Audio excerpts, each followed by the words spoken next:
Assalamualaikum warahmatullahi wabarakatuh.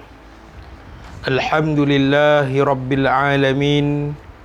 Wassalatu wassalamu ala rasulil amin, Sayyidina Muhammadin wa ala alihi wa sahbihi ajma'in.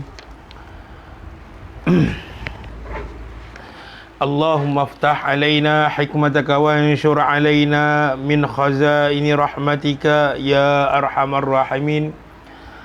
Rabbi shrah li sadri wa yassir li amri wahlul 'uqdatam min lisani yafqahu qawli.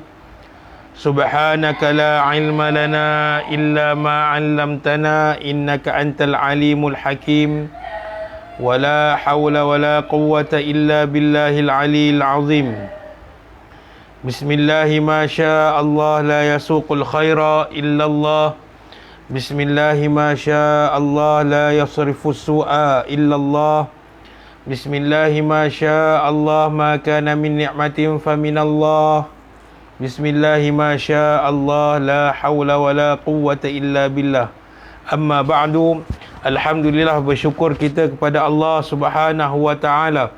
Dengan rahmat dan kasih sayang Allah Subhanahu wa taala, kita meneruskan lagi kelas pembacaan kitab Syama'ilul Muhammadiyah bersempena dengan bulan kelahiran baginda Nabi sallallahu alaihi wasallam, yakni bulan Rabiul Awal.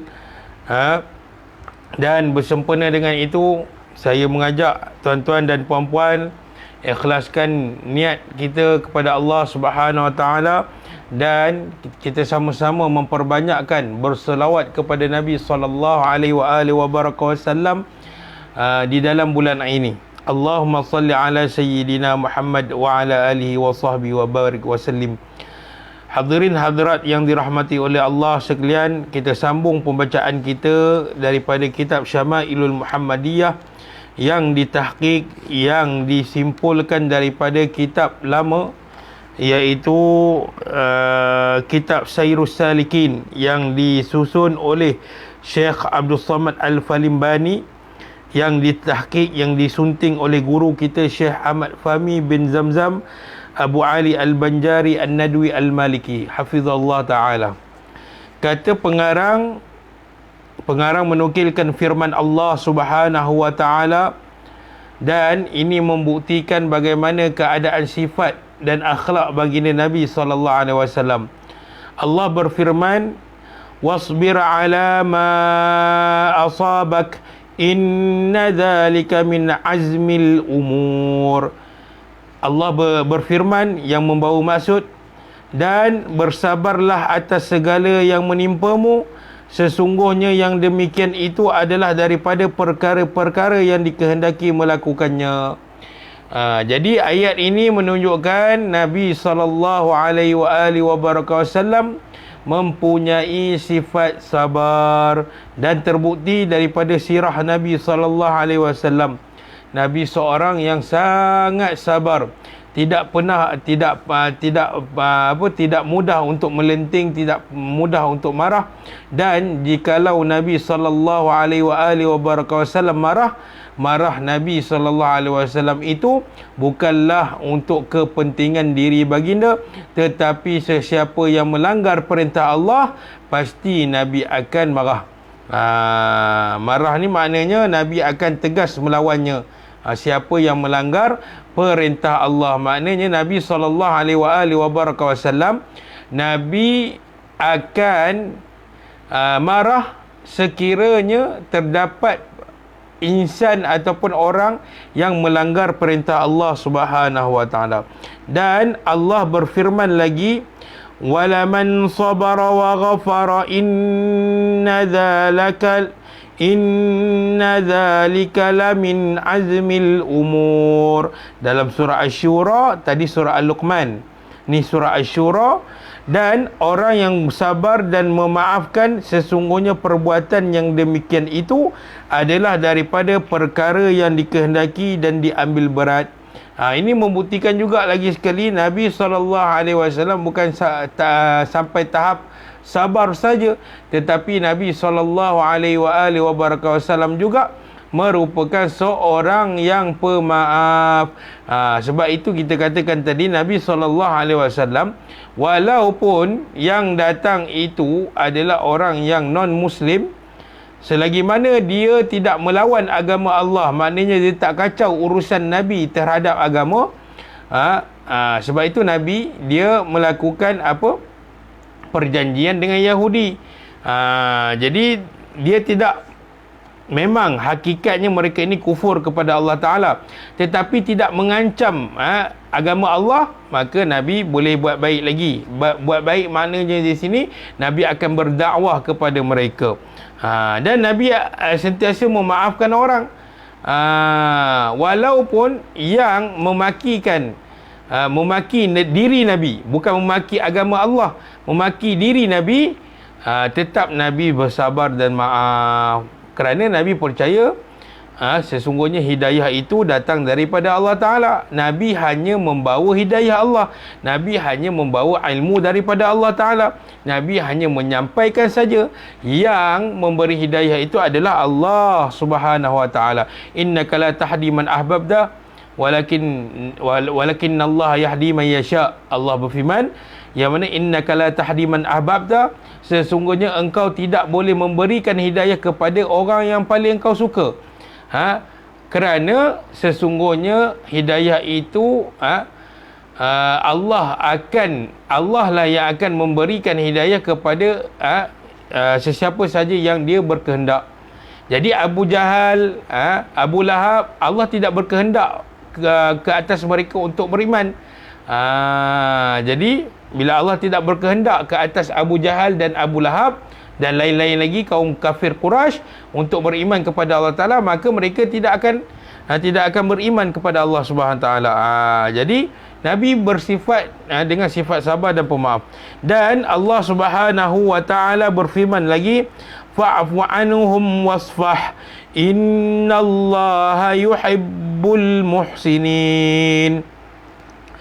Maka yang bermaksud daripada surah Al-Ma'idah ayat yang ke-13, maka maafkanlah olehmu daripada kesalahan manusia dan ampuni akan dia, kerana bahawasanya Allah Subhanahu Wa Ta'ala itu amat kasih akan orang yang berbuat kebajikan. Jadi Nabi SAW juga mempunyai sifat yang pemaaf, dan pemaaf ini disukai oleh Allah Subhanahu Wa Ta'ala. Dan kesemua dalil-dalil yang kita nyatakan daripada Al-Quran ini, semuanya Nabi SAW buat, dan tidak pernah satu pun yang ada dalam Al-Quran perkara baik yang Nabi tertinggal untuk buatnya. Dan Allah berfirman lagi, innallaha ya'muru bil adli wal ihsan wa ita'i dzil qurba wa yanha 'anil fahsya'i wal munkari wal baghi. Ayat ni selalu kita baca ataupun selalu dibaca oleh Tok Imam ketika khutbah yang kedua solat Jumaat. Tapi kita tak pernah faham kan. Subhanallahal azim. Apa makna ni? Innallaha ya'muru bil adli wal ihsan wa ita'i dzil qurba wa yanha 'anil fahsya'i wal munkari wal baghi. Maksudnya daripada firman Allah surah An-Nahl ayat yang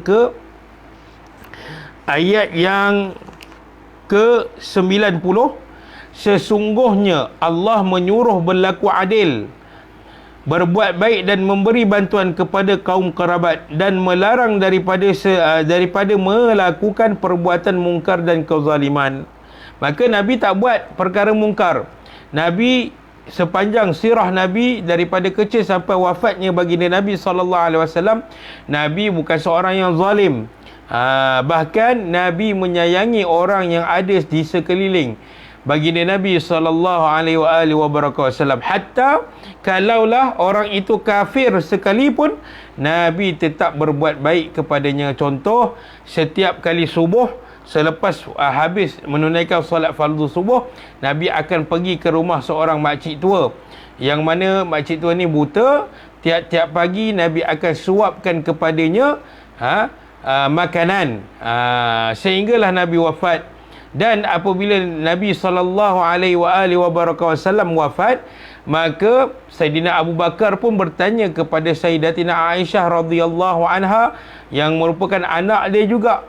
Jadi kita kena faham bahawa sahabat Nabi Sayyidina Abu Bakar As-Siddiq, ia juga merupakan sahabat Nabi, sahabat besar Nabi, dan dia juga merupakan bapa mertua kepada baginda Nabi SAW. Kerana apa? Kerana Sayyidina Abu Bakar dia mempunyai anak yang bernama Sayyidatina Aminah radhiyallahu anha, yakni isteri yang termuda bagi Nabi SAW.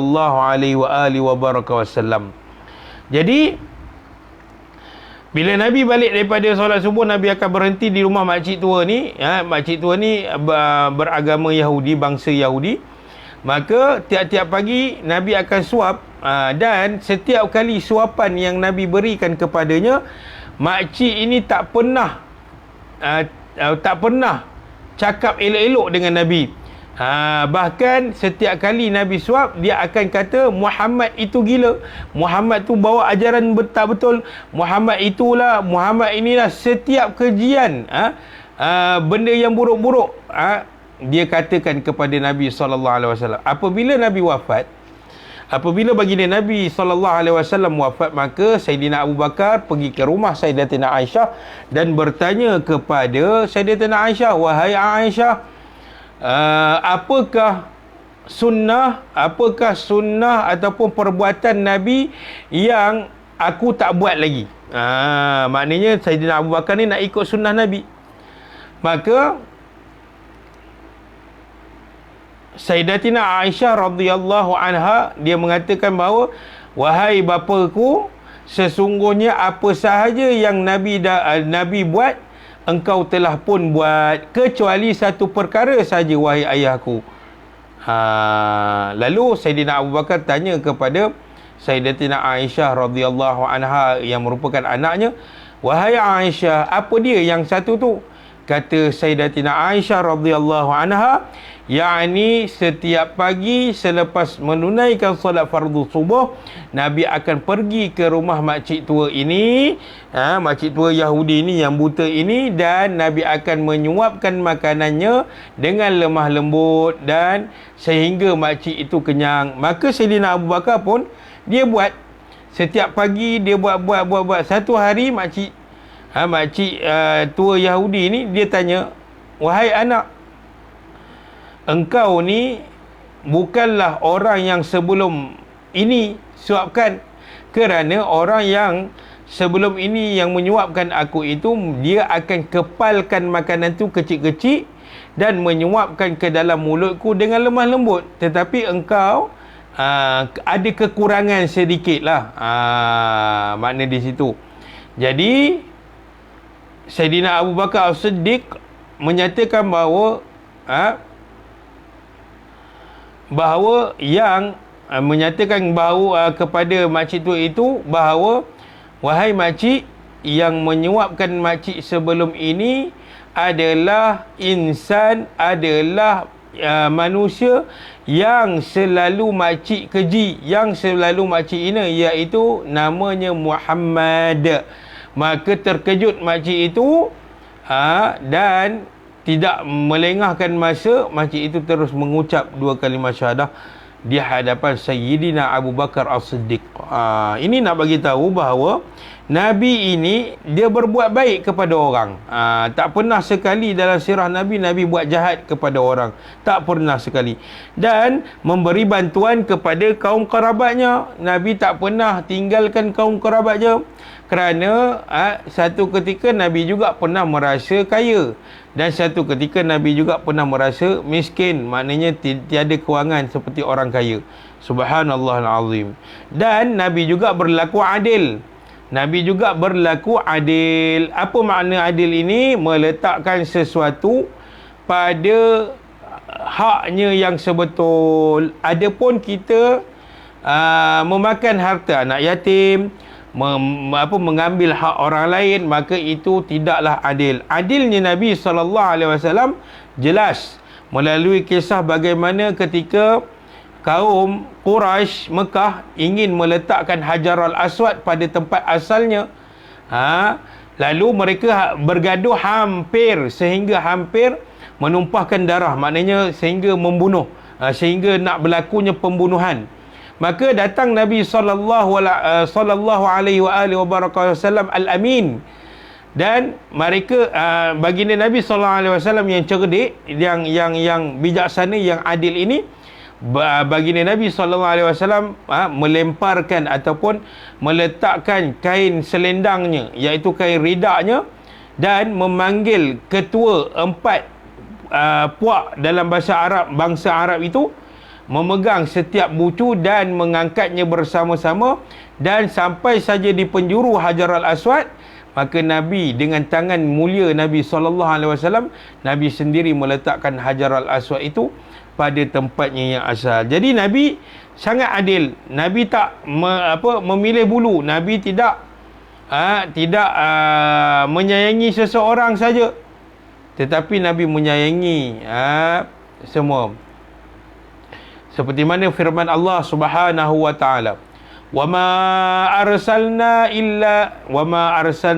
illa rahmatan lil alamin." Nabi ini pembawa rahmat Allah Subhanahu wa taala. Nabi adalah seorang manusia yang membaiki hubungan antara kedua-dua belah pihak. Subhanallahal azim. Nabi tak memperlagakan orang. Dan lagi kata Al-Imam Ghazali rahimahullah ta'ala, kata Imam Ghazali rahimahullah ta'ala, "Walamma kusirat rubaiyatuhu wa syujja habinuhu yawma uhudin faja'ala yamsahu ad-dam an wajhihi wa yaqulu kaifa yuflihu qaumun khadabu wajhan nabiyihim bid-dami wa huwa yad'uuhum ila rabbihim fa'anzalallah laysa laka minal amri syai' ta'diban lahu ala dhalik." Rawahul Muslim. Kata Al-Imam Ghazali rahimahullah ta'ala, dan tak kala dipecahkan oleh orang kafir akan gigi Nabi. Ini terbukti dalam peperangan gigi Nabi patah. Yang di hadapan, yang dilukakan akan dahinya pada hari peperangan Uhud. Sehingga baju besi Nabi itu, serpihan besi itu tercucuk ke bahagian pipi Rasulullah sallallahu alaihi wasallam.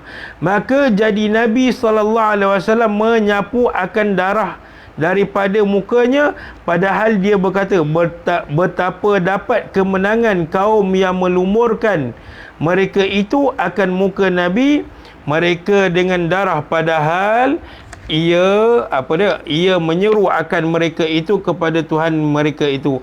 Maka Allah menurunkan ayat ini, laisa laka minal amrin, engkau tidak berhak sedikit pun ya Muhammad dalam urusan orang-orang yang ingkar itu. Dan adalah ayat ini diturunkan kepadanya kerana mengajar adab perangai baik. Subhanallahal azim. Nabi SAW di dalam peperangan, Nabi tidak pernah Nabi tidak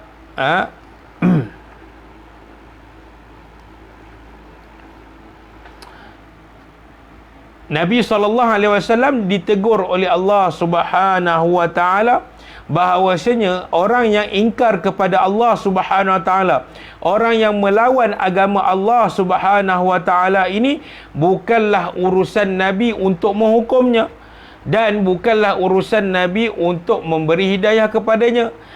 Nabi sallallahu alaihi wasallam hanya menyampaikan risalah, menyampaikan hidayah, membuka pintu orang yang nak masuk Islam. Dan yang memberi hidayah itu adalah Allah Subhanahu wa taala. Jadi Allah menegur Nabi sallallahu alaihi wasallam, orang yang ingkar ini biar aku uruskan. Itu lebih kurang bahasanya. Maknanya Allah akan mengazab orang yang mengingkari perintah Allah dan yang melawan agama Allah Subhanahu wa taala. Dan di sini Allah mendidik Nabi sallallahu alaihi wasallam supaya berakhlak baik, bukan bila geram dengan musuh mencaci maki musuh, tidak. Nabi tidak mencaci maki musuh, walaupun musuh itu mencaci, menghina, mengherdik baginda Nabi sallallahu alaihi wasallam dengan pelbagai perkataan yang tidak selayaknya diberikan kepada Nabi sallallahu alaihi wasallam. Jadi kesabaran ini adalah didikan Allah kepada Nabi sallallahu alaihi wasallam. Wajib untuk kita pelajari tentang sabar ini. Yakni hendaklah engkau, ni kefahaman ayat tadi. Yakni hendaklah engkau sabar ya Muhammad sebab disakiti oleh orang kafir itu, dan jangan engkau segera marah dengan ikhtiarmu. Maknanya jangan engkau marah kalau jangan marah ikut perasaan, ikut hati, tak ada. Dan hanya sesungguhnya pekerjaan itu sekaliannya takdir Allah Subhanahu wa taala. Maka tiada bagimu sesuatu pekerjaan dan tiada bagimu itu kudrat melainkan dengan kudrat Allah Subhanahu wa taala. Apa sahaja yang dilakukan oleh manusia itu adalah kekuasaan Allah Subhanahu wa taala. Kita tidak ada apa-apa. Allah lah yang menggerakkan tangan kita untuk mengambil makanan. Allah lah yang menggerakkan kaki kita untuk berjalan menuju ke rumah Allah, ke masjid dan surau. Allah lah yang menggerakkan anggota badan supaya kita dapat beramal soleh. Tanpa izin Allah, maka kita tidak mampu akan melakukannya. Maka hendaknya syuhud, menyaksikan akan sekalian itu, iaitu perbuatan Allah Subhanahu wa taala, supaya jadi engkau sabar. Dan pahala sabar itu berapa banyak yang tiada boleh dihinggakan, seperti firman Allah, innama yuwaffas sabiruna ajrahum bighairi hisab. Jadi Allah menjanjikan ganjaran yang besar kepada orang-orang yang sabar, iaitu dengan firman Allah Subhanahu wa taala yang bermaksud daripada surah Az-Zumar, sesungguhnya orang yang bersabarlah sahaja yang akan disempurnakan pahala mereka dengan tidak terkira. Subhanallahil azim. Ini adalah satu tauladan yang boleh kita ikut daripada akhlak Nabi sallallahu alaihi wasallam. Yakni Nabi mempunyai sifat sabar yang terlalu tinggi, yang mana didikan ini direct daripada Allah Subhanahu wa taala melalui wahyu yang Allah turunkan kepada baginda Nabi sallallahu alaihi wasallam. Jadi tuan-tuan yang dirahmati oleh Allah, insya-Allah pada sesi yang akan datang, esok ataupun seterusnya, kita akan sambung pengajian kita ataupun kelas pembacaan kitab Syama'ilul Muhammadiyah. Semoga ianya bermanfaat dan semoga ianya memberi tauladan dan iktibar kepada kita, hasil daripada kita membaca kitab Syama'ilul Muhammadiyah. Jadi saya akhiri, mohon maaf kalau ada terkasar bahasa, mohon maaf kalau ada mengambil masa yang lama mengganggu tuan-tuan. Aqulu qauli hadza wa astaghfirullah li wa lakum. Wassalamualaikum warahmatullahi wabarakatuh.